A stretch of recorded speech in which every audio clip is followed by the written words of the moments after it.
Hey, you guys. Hey, this is Molly and Danny coming to you with another Niblet. We're going to be talking about getting sellers off the fence. That's been Gary's theme. That was the theme of Bold this year, this past week. And so Molly's agreed to role play with me. She's going to be a seller that's on the fence, and I'm going to use the formula I like to use. Now, again, there's more than one way, Molly, of playing a chess match. There's a lot of opening moves. However, you'll find a lot of us like question-based scripts. Because remember, there's no such thing as a bad question. There's just good questions and great questions. A good question is when I learn something. A great question that you ask the client is when they learn something and I learn something. So Molly, I don't even know, this is not rehearsed. You be a seller and give me a situation, and I'm going to walk them through question-based, listening enhanced, conversational scripts using the formula that actually came out of Bold: acknowledge, isolate, address, and close. Yes. All right, so you're a seller, and what is the situation, Molly? Well, I'm going to give one that I think probably a lot of us are seeing right now. We certainly are in the Asheville market up here in North Carolina. I know that you are down in Florida as well of, hey, we've seen on the news and whatnot, and from your newsletters that now might be the time to sell. But gosh, I got to tell you, Denny, we're terrified of selling and then not being able to find something to buy. Okay, so I understand, Molly. So, and this is a conversation you guys not on the phone. This is at the kitchen table, or maybe Zoom. Maybe you don't get to the kitchen table. It could be a Zoom call. You know, obviously, when you're cold calling, you're calling for the opportunity to have a conversation. That's where we are, and let's just assume it's on Zoom because we're on Zoom. Oh, I understand, Molly. I mean, so you do want to sell, and so I understand your concern. You're concerned about not finding a place to move into. Yeah, I mean, we'd love to get top dollar. We saw your newsletter, and it all makes sense. And everything we're seeing, our neighbor's house is just sold for $35,000 and more than the other neighbor's house sold for back in April. And so we see the opportunity, but doggone it, I can't find anything I'd want to move into. So it worries me.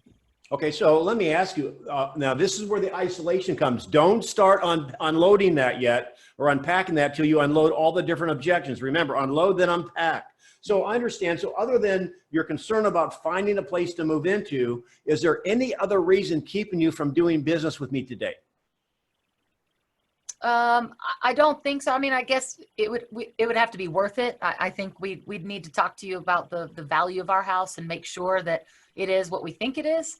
Otherwise we'd probably just stay put. But if we can, you know, make $100,000 off of this and find a place to put that, yeah, no, I think that's pretty much it.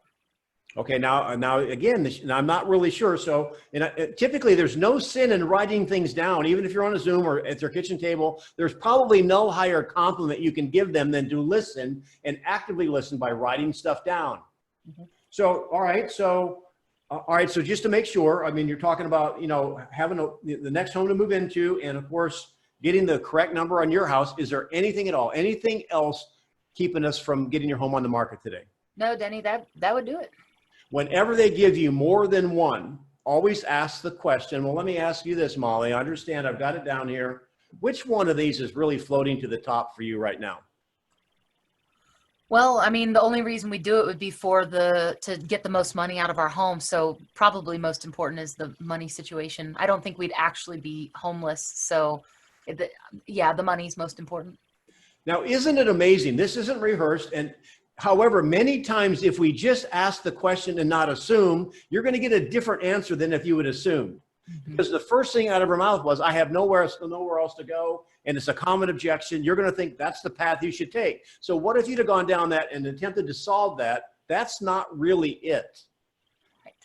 That may be a concern. However, she just voiced it. Well, I don't really have that concern. I think we can find something. Now, isn't it nice now? We only have one thing to deal with, right? Yeah. And that is what? Getting the right number for her home. Right. So and are you saying it took a good question. It took you asking me a good question, even for me, just in this off the cuff role play. I put myself in the seller's shoes. I'm actually taking this seriously. And this is exactly the same thought process I think I would have had. And what's interesting about that, Molly is attempting to be a rational seller. You have irrational buyers and sellers out there, and I have 37 years. I don't know how to handle irrational people. So she's got some motivation and she's rational. All right. So when you look at the bell-shaped curve, the people that are in the middle, that's where you make your money. The outliers you don't make money on because it's not scalable. So that's great. So she discovered that herself. So, all right. So you're saying if you got the right number, would you be ready to move forward with me today? Yeah, I believe that that's probably the motivating factor, and I'm sure we could find something, either a rental or if a purchase makes sense. If we can get $100,000 out of this house, I think we should do it. And you kind of cut out there. What was your number on the house? 100,000. I think if we could literally walk away with 100,000, that would be really something special. Okay, so for this real role play to be valid, now again we'd have to put some parameters on there. So you are the seller. You want that 100,000 to be reasonable or unreasonable? Reasonable. What'd you say? Reasonable. That'd be too easy. Most sellers will be unreasonable. True. True. So let's say it's going to be unreasonable. So let me ask you then, make up numbers. So, you know, what you're saying is that the houses around here, they're similar to you, seem to be selling. So you want to net 100, no, let me be clear. You want to net 100 or you want to sell it $100,000 over what the neighbors are? No, I want to net 100,000. Yeah. Okay. So then the houses around you are selling about 400, 450,000. What's your mortgage amount? Let's say just they're selling at 400. What's your mortgage amount? Mortgage, we've got about 298,000 left. I have to do the math on that. So that's more than 100 equity though, right?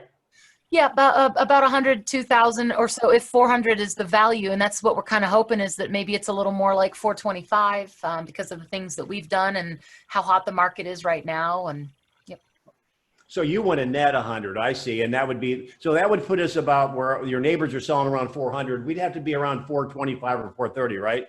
I think so. I think that's kind of why we wanted to chat with you today.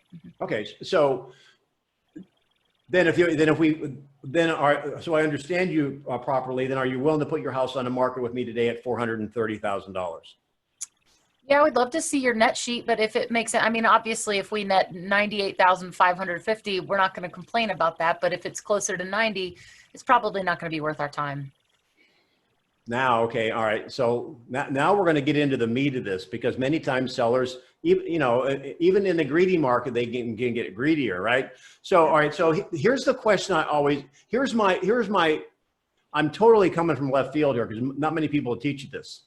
Listen, if the seller has motivation in the market we're in, I don't go to the mat and get into a fist fight if they want to be aggressive on the price initially. I don't. I ask them this question. Molly, I understand. So basically, to get you the numbers you want, net of all your fees, we'd have to sell at about $420,000.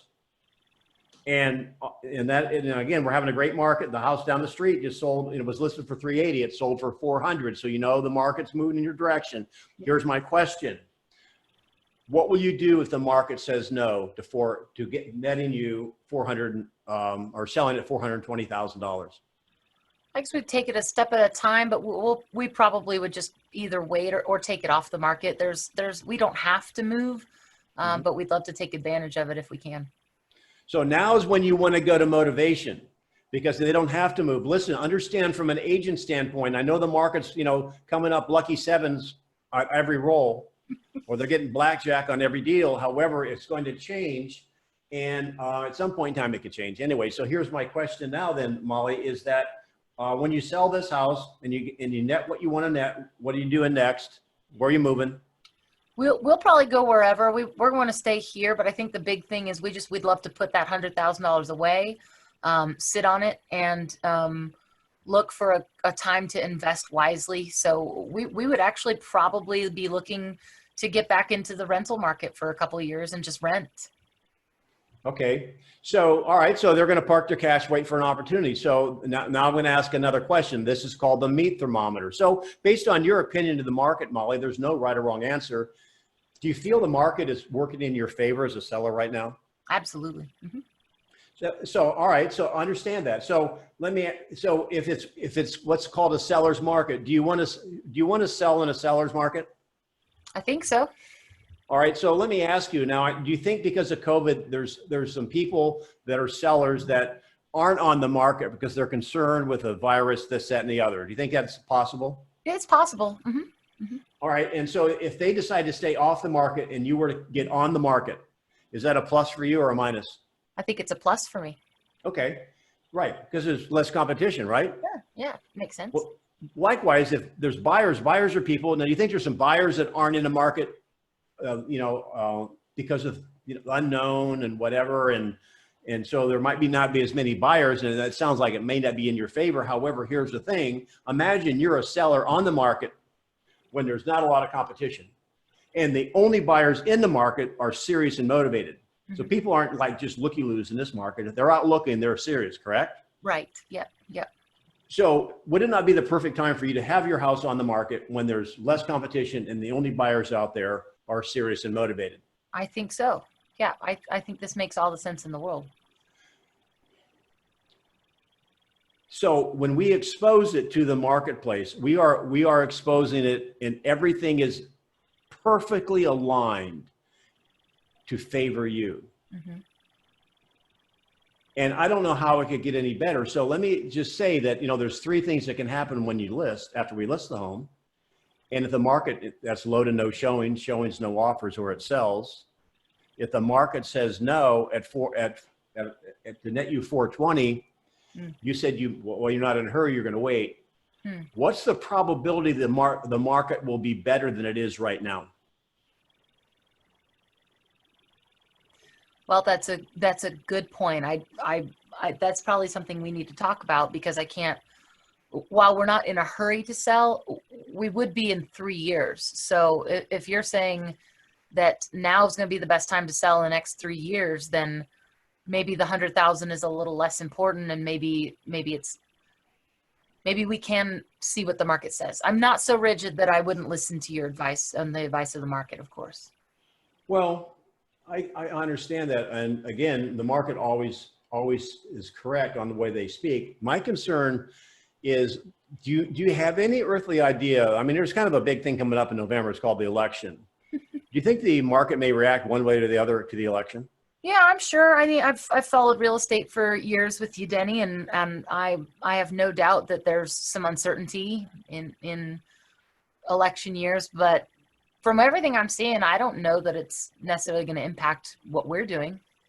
Do you? Okay. So, however, we don't know what the market's going to do next month or even in November. Sure. Yeah. No. Now I'm going to take her to pain. Right now, we know the market is like crescendoing. How long it lasts, I don't know. However, the downward probability is probably greater than the upward probability. So imagine you're at Las Vegas and every time you roll a dice, you win, and you haven't lost yet.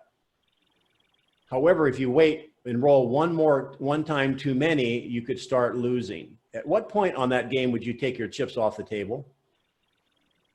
Oh, I'm not a big gambler. I don't really like to. I don't like it when things disappear on me. So, pretty quickly, probably. I prefer to take the money and run. Wouldn't you have to pull the money off the table before? I mean, you just slow it down. You got the dice before you let go of the dice. I mean, you can't. Once you let go of them, you can't pull it back, right? Yeah, that's a good point. Yeah. And have you ever seen houses in your neighborhood sell at the prices they're selling at? Never. No. Can you see that as a big pile of chips on the table? Yeah, I see what you're saying, Denny. Well, I mean, is it not really true that anything can, once the market changes, it's over? Correct. Yeah, that's a good point. We don't know that we've hit the top until we're on our way back down.